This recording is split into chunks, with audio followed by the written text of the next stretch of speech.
Depuis des millénaires, l'Iran joue un rôle clé dans les plans divins, mais peu le savent. Il est mentionné dès le livre de la Genèse, sous le nom ancien de Perse. Il fut choisi par Dieu comme libérateur, reconstructeur, instrument de justice divine, mais aussi, selon les prophéties, comme allié hostile dans la guerre finale contre Israël. Aujourd'hui, il est à nouveau au cœur des tensions mondiales. Ses ambitions nucléaires, ses alliances stratégiques, son opposition à Israël, tout cela ne semble être que politique. Mais si tout cela faisait partie d'un plan écrit depuis l'aube de l'histoire? Dans ce vidéo, découvrez le véritable rôle de l'Iran dans la Bible, depuis sa création jusqu'à son destin final dans les derniers jours. Préparez-vous, car ce que vous allez découvrir changera votre façon de voir l'actualité et peut-être même l'avenir. L'histoire de l'Iran moderne remonte bien plus loin que les guerres et les tensions actuelles. Elle est profondément ancrée dans les textes sacrés depuis les premiers chapitres de la Genèse. Lorsque Dieu sauva Noé et sa famille du déluge universel, il donna à l'humanité un nouveau départ. De Sem, Cham et Japhet, ses 3 fils, descendirent toutes les nations connues à ce jour. Parmi ces descendants se trouvent 2 noms qui allaient marquer l'avenir de l'histoire, Élam et Madaï. Ces 2 patriarches furent les ancêtres des peuples qui formeraient ce que nous appelons aujourd'hui l'Iran. Élam, fils de Sem, s'établit dans le sud-ouest de cette région, près du golfe Persique. Ses descendants, les Élamites, devinrent une puissance redoutable. Plus au nord, Madaï, fils de Japhet, donna naissance aux Mèdes, un peuple fier et résistant vivant dans les montagnes. Ces 2 groupes, initialement séparés, finirent par fusionner pour former une civilisation extraordinairement influente. Mais leur rôle ne se limitait pas à l'histoire humaine. Dieu avait des projets prophétiques concernant ces peuples dès les débuts de la révélation divine. La première grande guerre internationale mentionnée dans la Bible implique justement les Élamites. Dans Genèse 14, Kedorlaomer, roi d'Élam, mène une coalition contre Canaan, capturant Lot, le neveu d'Abraham. Ces derniers, avec seulement 318 hommes entraînés, poursuivent les envahisseurs et les bat lors d'une attaque nocturne. C'est une victoire symbolique. Aucune force venue de l'Orient ne prévaudra contre ceux qui marchent dans la faveur divine. Au fil des siècles, ces tribus évoluèrent en royaumes, puis en empires. Et alors que les grandes nations comme Babylone dominaient, Dieu annonça par la bouche des prophètes qu'un jour, ces mêmes descendants d'Élam et de Madaï joueraient un rôle crucial dans son plan divin. Ainsi, l'Iran apparaît dès le début des temps bibliques non seulement comme une réalité historique, mais aussi comme un pion essentiel dans le grand échiquier prophétique.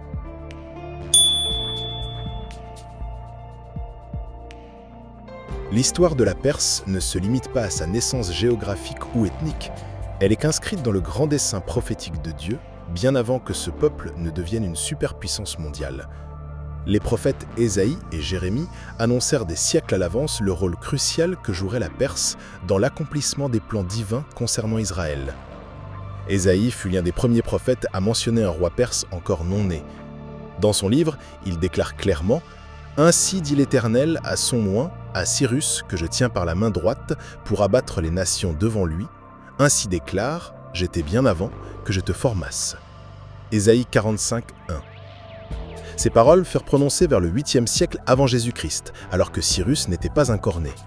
Pourtant, Dieu le connaissait déjà, l'appelait par son nom et lui destinait une mission divine, libérer le peuple juif captif à Babylone et ordonner la reconstruction du temple de Jérusalem.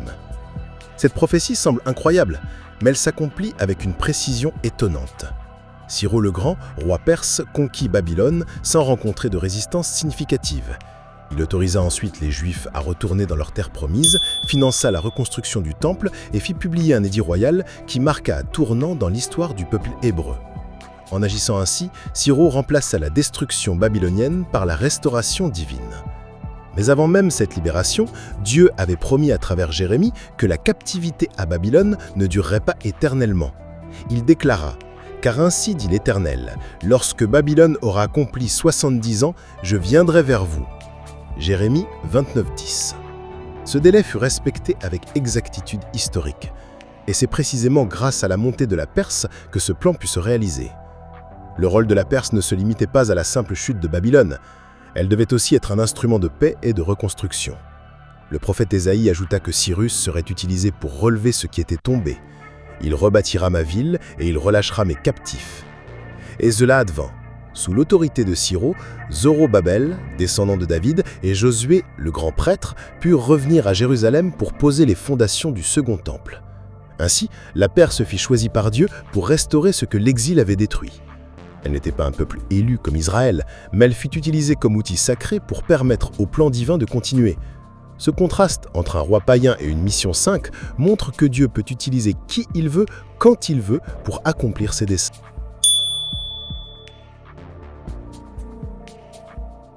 Le rôle de la Perse dans l'histoire sainte ne se limite pas à sa simple existence.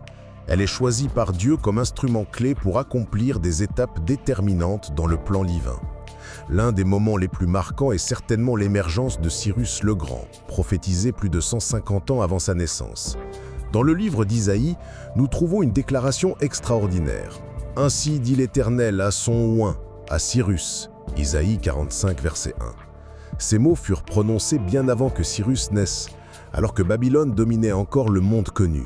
Pourtant, Dieu appelait déjà ce roi païen par son nom, lui attribuant une mission divine, libérer les Juifs captifs à Babylone et ordonner la reconstruction du temple de Jérusalem.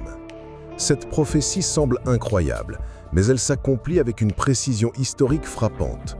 En 539 avant Jésus-Christ, Cyrus entre dans Babylone sans résistance significative. Cette même nuit, Belshazzar, le roi babylonien, voit des lettres mystérieuses inscrites sur le mur du palais. Men, Men, Tekel, Parsin. Daniel interprète ces mots. Dieu a compté ton règne, et il est fini. Ton royaume sera donné aux Mèdes et aux Perses. Ainsi, l'empire babylonien tombe et un nouveau chapitre commence, celui de la restauration. Ce n'est pas seulement une victoire militaire, c'est un acte prophétique qui marque le début d'une ère nouvelle pour le peuple élu. Cyrus devient non seulement un conquérant, mais aussi un restaurateur. Il publie un édit royal autorisant les Juifs exilés à retourner dans leur terre promise. Plus encore, il finance la reconstruction du temple de Jérusalem, envoyant même des ressources matérielles et des officiers royaux pour superviser ce projet sacré. Zorobabel, descendant de David, et Josué, le grand prêtre, reçoivent le soutien direct du roi perse pour relancer la vie religieuse et politique du peuple juif. Ce geste de Cyrus dépasse les simples considérations politiques. Il révèle un plan divin où un roi non-juif est utilisé pour accomplir une mission sainte. Comme le dit Isaïe, « Il rebâtira ma ville et il relâchera mes captifs ». La Perse n'était pas un peuple élu comme Israël, mais elle fut choisie comme outil sacré pour permettre au plan divin de continuer. L'histoire de Cyrus est donc plus qu'un simple événement historique. Elle est une preuve vivante que Dieu peut utiliser qui il veut, quand il veut, pour accomplir ses promesses. Et cette vérité résonne encore aujourd'hui dans les tensions géopolitiques du Moyen-Orient.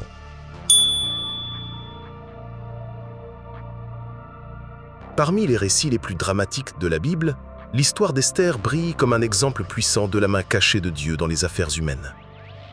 Elle se déroule au cœur de l'Empire perse, à une époque où ce dernier dominait le monde connu. Et bien que Dieu ne soit jamais directement mentionné dans le livre d'Esther, son intervention divine est évidente à chaque tournant de l'histoire. Le roi Assuérus, également connu sous le nom de Xerxès Ier, règne sur un empire immense, s'étendant de l'Inde jusqu'à l'Éthiopie. Sa capitale, Suse, autrefois terre d'Élam, devient le théâtre d'un événement qui marquera non seulement l'histoire des Juifs, mais aussi leur survie future. Le récit commence avec un festin extravagant, où le roi, dans un moment de fierté et d'orgueil, ordonne de faire venir sa reine, Vashti, afin qu'elle apparaisse devant ses nobles. Mais elle refuse. En réponse, humilié et furieux, il la destitue et lance un appel royal pour trouver une nouvelle épouse. C'est alors qu'une jeune orpheline juive, élevée par son cousin Mardokheu, entre dans la scène historique. Son vrai nom est Hadassa, mais elle est connue à la cour sous le nom d'Esther. Belle, discrète et obéissante, elle est choisie parmi des centaines de jeunes femmes et devient reine sans que personne ne soupçonne son origine. Ce n'est pas une coïncidence, c'est une préparation divine. Pendant ce temps, un homme ambitieux monte en puissance à la cour du roi, Aman, descendant des Amalécites, ennemi juré d'Israël. Il obtient une position si élevée qu'il est proclamé second après le roi. Tous doivent se prosterner devant lui. Mais Mardokheu, fidèle à Dieu, refuse de s'incliner devant un mortel. Cet acte de foi provoque la colère meurtrière d'Aman, qui décide de ne pas simplement punir Mardochée, mais d'exterminer tout son peuple, les Juifs.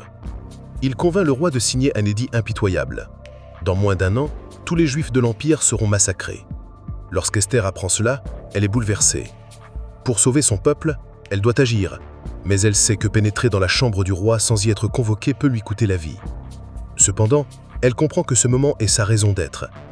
Peut-être es-tu arrivé à la royauté pour un moment comme celui-ci. Esther 4:14. Elle prend courageusement la décision de se présenter devant le roi. Après 3 jours de jeûne et de prière, elle entre dans la salle du trône. Le silence est pesant, mais le roi étend son sceptre. Esther est épargnée. Elle invite le roi et Haman à un banquet privé, puis un second. Et là, au moment le plus inattendu, elle dévoile toute la vérité. Le complot diabolique est exposé. Haman tombe de sa grandeur et est exécuté sur la potence qu'il avait fait construire pour Mardochée. Mais l'édit royal ne peut être annulé. La loi des Mèdes et des Perses est immuable. Alors, Esther et Mardochée proposent une solution audacieuse. Un nouveau décret est publié, autorisant les Juifs à se défendre. Et le jour prévu pour leur destruction devient le jour de leur victoire. Ce récit n'est pas seulement une histoire ancienne, c'est une preuve vivante que Dieu protège son peuple, même dans les moments les plus sombres.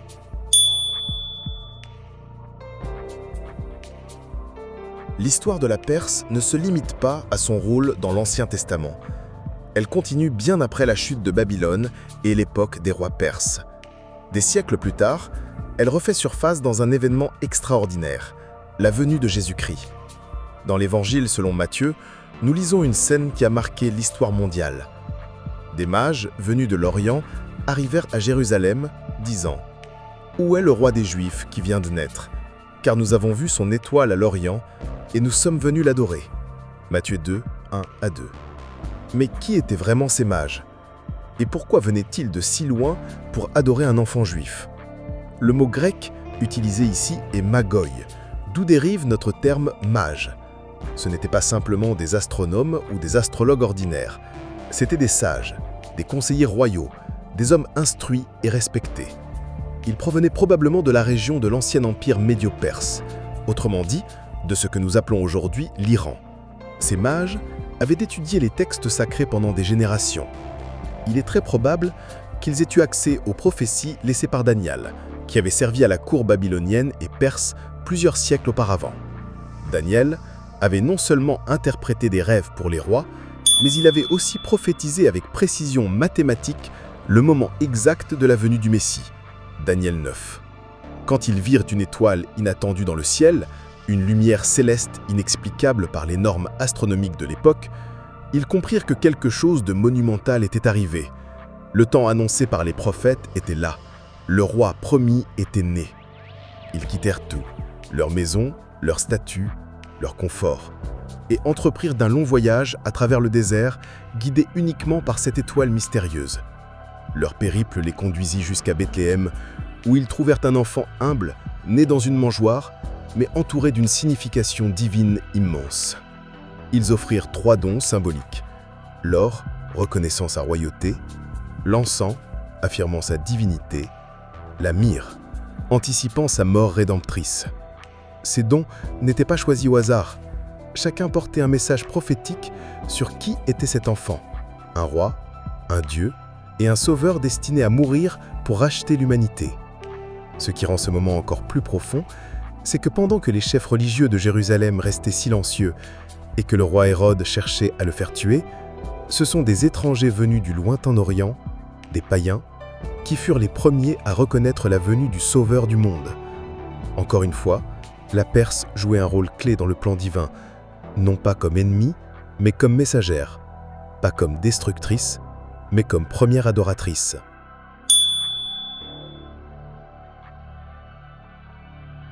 L'un des passages les plus impressionnants concernant l'Iran dans la Bible se trouve dans le livre du prophète Ézéchiel, chapitres 38 et 39. Ces textes décrivent une coalition militaire qui se formera à la fin des temps visant à attaquer Israël.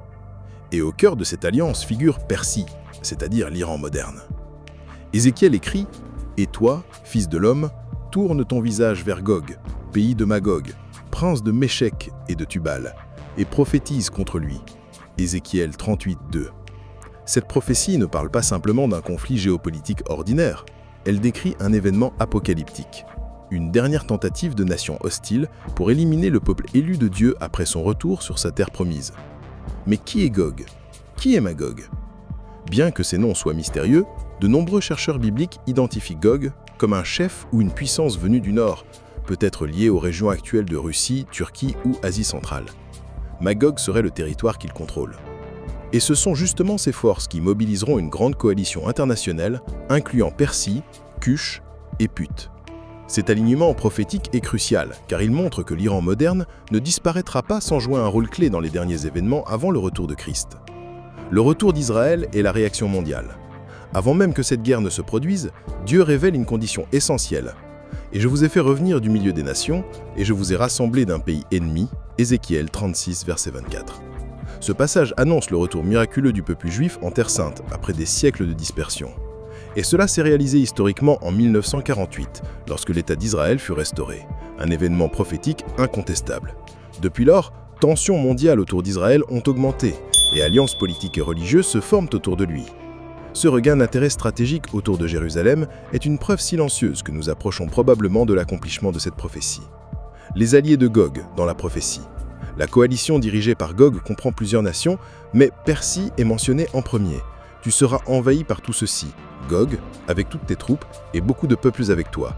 Ézéchiel 38, verset 4. Voici les nations impliquées. Persie, Iran, Cush, Éthiopie ou Soudan, Put, probablement Libye, Gomer, peut-être associé aux anciens Cimériens ou à certaines tribus turques, Torgarma, souvent lié à la région du Caucase ou à l'Arménie moderne. Ces nations, aujourd'hui souvent en conflit, formeront une alliance temporaire contre Israël. Et l'Iran, avec ses ambitions nucléaires et ses alliances stratégiques, semble déjà marcher dans cette direction. Une invasion comme une tempête. Ézéchiel utilise des images dramatiques pour décrire l'attaque. Tu monteras comme une tempête, tu viendras comme un nuage qui couvre le pays, toi et toutes tes troupes et beaucoup de peuples avec toi. Ézéchiel 38, verset 9. Cette invasion sera massive, rapide et imprévue. Elle ne ressemblera pas à une guerre conventionnelle. Elle frappera Israël alors que le pays vit en fausse sécurité, pensant être protégé par des accords diplomatiques. Mais Dieu ne permettra pas que cette attaque réussisse. Il interviendra directement, envoyant des tremblements de terre, des incendies célestes et semant la confusion totale dans les rangs des envahisseurs. L'intervention divine est le jugement de Dieu. Dieu promet une intervention spectaculaire. Je jugerai Gog par des tremblements de terre, par du feu et par des pluies torrentielles, et des pierres de grêle tomberont du ciel. Il ne s'agit pas seulement d'une victoire militaire, c'est une démonstration divine. Lorsque les nations verront ce spectacle, elles reconnaîtront la puissance de Dieu et ils sauront que je suis l'Éternel. Pour l'Iran, cela signifie que son rôle final ne sera pas seulement politique ou militaire, il sera spirituel. Dieu utilisera cet événement pour révéler sa souveraineté à toute la terre.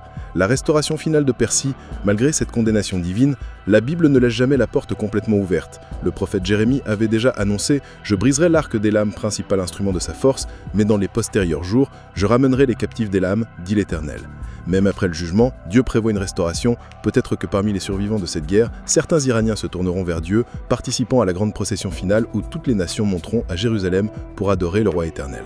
Tous les survivants parmi les nations qui vinrent contre Jérusalem monteront d'année en année pour adorer l'Éternel des armées et célébrer la fête des tabernacles. L'histoire de l'Iran, ou plutôt de la Perse, est bien plus qu'une simple page oubliée de l'Ancien Testament. C'est un miroir de l'humanité, élue puis déchue, servante de Dieu puis opposée à sa volonté, jugée mais aussi promise à une restauration.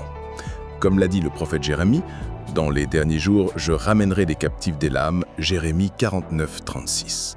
Et Zacharie avait une vision finale où toutes les nations, même celles qui furent hostiles, montraient à Jérusalem pour adorer le roi éternel. Alors, aujourd'hui, devant les tensions géopolitiques et spirituelles actuelles, sommes-nous en train de vivre les prémices de cette prophétie? Est-ce que l'Iran se prépare à jouer son rôle dans les derniers chapitres de l'histoire? Peut-être, peut-être pas encore. Mais une chose est sûre, Dieu n'a pas fini avec les nations, ni avec vous.